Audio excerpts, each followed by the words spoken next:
सास जैसा पति। कई औरतों की ख्वाहिश होती है कि वो सिर्फ अपने पति के साथ रहे, क्योंकि सास की झिक झिक किसे पसंद है। एकता की सास साथ नहीं रहती, सिर्फ पति और वो। लेकिन क्या है एकता की जिंदगी बिना सास के? देखिए। अरे अरे एकता, क्या है? रोज लेट उठती हो। कभी तो वक्त पर उठा करो। हाँ, लेकिन उठना क्यों है वक्त पर? 8 बजे तो उठ जाती हूँ मैं। देखो एकता, ये नहीं चलेगा। सुबह 6 बजे उठा करो। खाने में थोड़ी वैरायटी बनाओ और घर को साफ सुथरा रखो ना।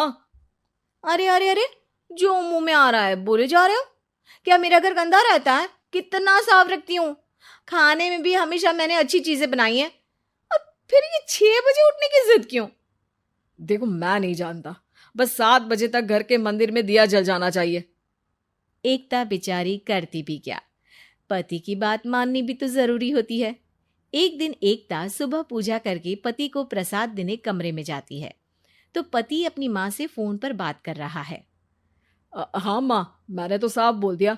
सुबह 6 बजे उठना है, नहा कर ही किचन में जाना है और 7 बजे तक मंदिर में दिया जल जाना चाहिए।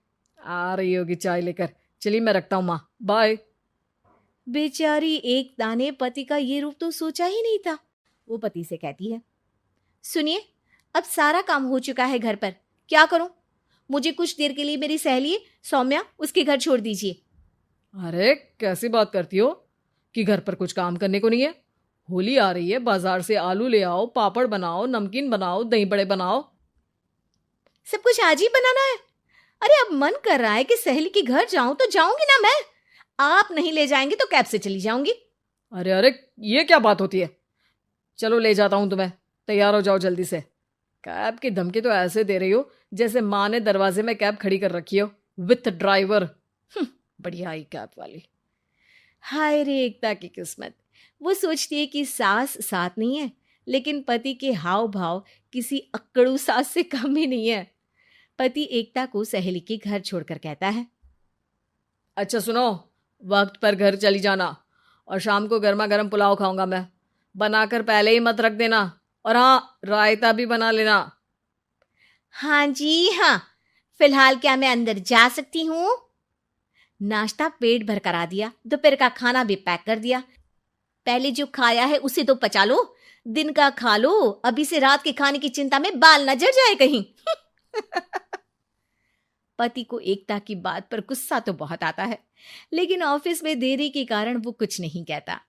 एकता सहेली के पास जाती है, जहां सास बहू बैठकर गप्पे लड़ा रही होती है। हाय सौम्या। नमस्ते आंटी जी। अरे वाह एकता बेटा, बड़े समय बाद देखी, कैसी हो? अच्छी हूँ आंटी जी। घर का सारा काम हो गया था, बोर हो रही थी, सोचा सौम्या से मिलती चलूं। हाँ हाँ बच्चों, तुम लोग बैठकर गप्पे लड़ाओ। मैं तुम लोगों के लिए नाश्ते पानी का इंतजाम करती हूँ। सास ये बोलकर किचन में चली जाती है। अरे एकता, कैसे आना हुआ? थोड़ी परेशान सी भी लग रही है, सब ठीक तो है ना? अरे यार, कहाँ ठीक हूँ। ना सोने मिलता है, ना अपने मन का कोई काम करने मिलता है। बस सुबह 6 बजे से किचन और रात के 12 बजे तक घर का काम। मेरी तो कमर ही टूट रही है। अरे क्यों मजाक कर रही है? तेरे तो मजे हैं, अकेली रहती है पति के साथ, न कोई सास न ससुर, न आस पड़ोस से मतलब। हम लोगों की सोच, जॉइंट फैमिली है, कितनी परेशानी होती है। अरे रहने देना, वो तो दिख रहा है कि कितनी परेशान है तू।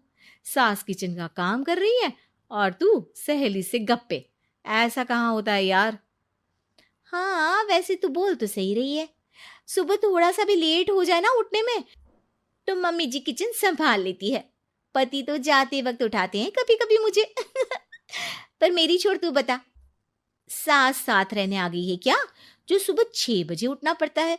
पति तो तेरा 10 बजे ऑफिस जाता है। 4 घंटा खाना बनाने में लग जाता है क्या तुझे एक लोगों का? अरे रहने देना यार, मेरा तो पति ही सास से कम नहीं है। सारा दिन का ड्रामा, अरे बातें सुनाना, बोलियां बोलना, कोसना, क्या क्या नहीं आता है उसे। यार मैं तो हैरान होती हूँ कभी कभी कि ये सास की आत्मा तो नहीं आ जाती ना इसमें। अरे परेशान हो चुकी हूँ। इतना ही नहीं, वो तो अपनी माँ से मेरी चुगली भी करता है। समझ गई। मतलब तेरे पति की गाड़ी चल यहाँ रही है, लेकिन रिमोट तेरी सास के पास ही है। अरे अब जो समझ, रिमोट है या कंट्रोल है, बस मेरा तो मुश्किल हो रहा है यहाँ रहना। सोच रही हूँ 2-4 महीने के लिए मायके चली जाऊं। क्या करेगी? 2-4-10 महीने बाद तो आना ही है ना यहाँ पर। तो क्या करूं, तलाक दे दूं क्या? अरे ये कोई सोल्यूशन नहीं है। तू अपने पति को सुधार भी तो सकती है। कैसे कैसे सुधारूं? सौम्या उसके कान में कुछ कहती है, जिसे सुन एकता खुश हो जाती है। अगले रोज, हाय रे, मेरी तो टांगे ही नहीं चल रही है। हाय हाय हाय, बहुत दर्द हो रहा है भगवान। अरे क्या हुआ एकता, रुको मैं माँ से पूछता हूँ। लेकिन पति जैसे ही माँ से बात करके एकता के पास आता है। क्या नौटंकी है ये, क्यों रो रही हो? अरे कोशिश करो ना उठने की। ये काम से बचने के लिए जो नाटक है ना, बंद कर दो, वरना माँ आ जाएगी यहाँ पर। एकता की तो मानो मन मुराद पूरी हो गई। अरे हाँ हाँ, तो बुला लो ना उन्हें, जल्दी से बुला लो। मैं 4-5 दिनों के लिए आराम करना चाहती हूँ, चल तो सकती नहीं हूँ। खाना पीना कैसे होगा? अब क्या था, सासू माँ आ जाती है एकता के घर। सासू माँ, मुझे ये हमेशा बताते हैं कि आप कितनी हार्ड वर्किंग है। बस अब अगले 15 दिनों तक मैं आपको देखूंगी और आपकी जैसी ही बनूंगी। ये बता रहे थे कि आप 5 बजे सुबह उठ जाती हैं और अरे बेटा, कुछ ज्यादा ही नहीं बता दिया तूने। अब नहीं माँ, मैं चाहता हूं कि ये आपकी तरह तौर तरीके सीखे, जैसा आप मुझे बताती है ना। मैं तो हमेशा हॉस्टल में रहा, कभी देखा भी नहीं आपको, लेकिन मैं चाहता हूं कि एकता पूरी आपकी कॉपी बने, घर गृहस्थी आप ही की तरह संभाले। हैं? हाँ हाँ। तो अब माँ जी यही है, तो क्यों न कल से शुरू। लेकिन अगले दिन सास 9 बजे सोकर उठती है। बेचारा बेटा बाहर से खाना मंगा कर खाता है। शाम को घर आता है तो सारा घर बिखरा रहता है। अरे माँ, ये घर इतना बिखरा क्यों है? अरे वो बेटा, आज वक्त ही नहीं मिला किचन से। सुबह का नाश्ता, दिन का खाना, अब रात को तो मेरा मन ही नहीं है कुछ बनाने का, तो बाहर से ही ले आ, या दिन का जो खाना बचा है ना वही खा लेना। ओ माँ, इससे अच्छा तो एकता कर रखती है। भले ही आराम आराम से काम करती है, लेकिन आज तक मुझे बासी खाना नहीं खिलाया। खुद तो तुम 9 बजे उठी हो, वो तो फिर भी 8 बजे उठती थी।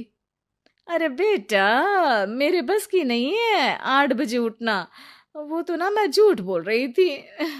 मैं तो चली अपने घर। अरे कम से कम तेरे पापा मुझे सुबह की चाय खुद तो बना कर देते हैं ना। ना जी ना, मुझे नहीं रहना अपने बेटे के पास। ये बोलकर सासू माँ चली जाती है अपने घर और एकता की लाइफ फिर से सेट हो जाती है बहुत अच्छी तरह।